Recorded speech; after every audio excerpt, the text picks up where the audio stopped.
Hi guys, it's Drawlaw here, and as you can see I have this picture in front of me that I found, and I drew it a long time ago, maybe like a few years ago, and it gave me the idea, why don't I do this video where I have to redraw this picture how I would draw it now, and see the difference. Before we get started, please make sure to subscribe if you haven't already, ding the bell, and leave a like.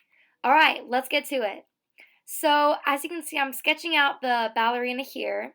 I tried to keep most of the things the same, like maybe the pose she was in. I added a few tweaks just when I thought it would only improve the sketch, but for the most part, I stayed true to the original. I know I added some like details when it came to like her skirt. I might have made it ruffly, and I added like some diamonds, might have added some curls to her bun, just simple stuff like that.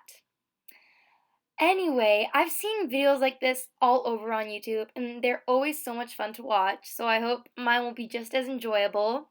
I think I drew this picture about 1 or 2 years ago, and it was in my very first sketchbook. If you guys are interested, I finished that sketchbook, so if you guys would want to see me react to all my old pictures in there, leave a like, and I'll definitely consider it. I remember I drew this picture because I was in love with ballerinas. You know, I still love ballerinas. I just think ballet is so pretty, and I've never actually been to a real ballet production. I've been to my cousin's ballet performance, but as professional performances go, I haven't seen one. And I really want to maybe see like the Nutcracker during Christmas time or something like that. I think that would just be amazing.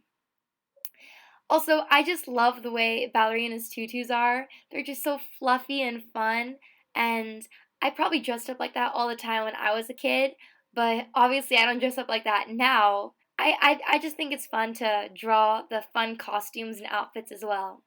So in this picture, I drew her on her tippy toes, and it was kind of difficult because the shape of the ballet shoe isn't completely round. As you get to the bottom, it kind of narrows and it gets kind of flat. And I'm pretty sure that type of shoe is called a point shoe, and it's for very experienced ballerinas.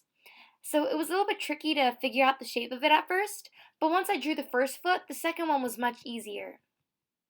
I think it's really cool that ballerinas are able to stand on their tippy toes and they can keep their balance. I know I've tried sometimes, just to play around, and it is so hard. I'm telling you, it is much harder than it looks. But yeah. Okay, now on to a little bit about the actual drawing itself. So I took my time shading, but I decided not to really go crazy with the shading because in my original drawing, I didn't shade that much. One thing that's different between the two is that in the first one, I used watercolor pencils. I think that was one of the first times I was trying out watercolor pencils, but they weren't the best brand of watercolor pencils. The result wasn't that great, like it wasn't very smooth and consistent, so I didn't shade that much.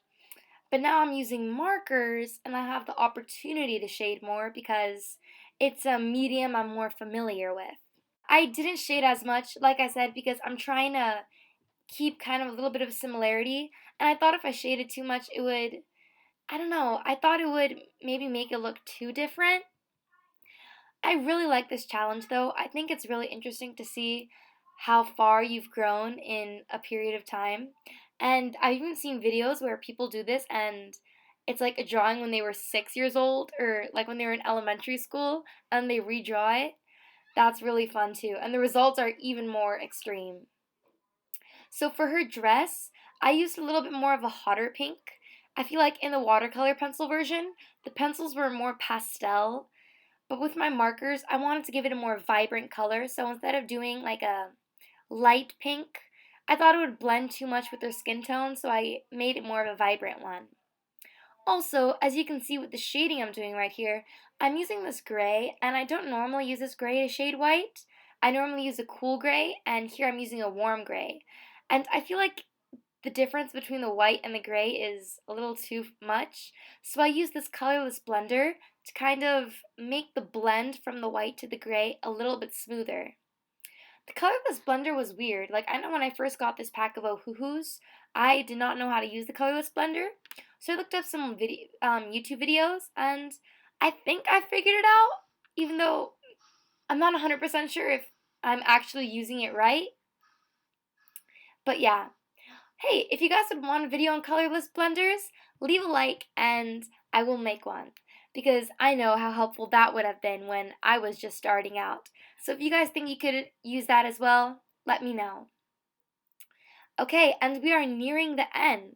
I'll pop in a picture right here. That way you guys could see the before and after. And I'll leave it up to you to decide. Do you think I improved? Do you prefer this one over my original? Or do you think the original's better?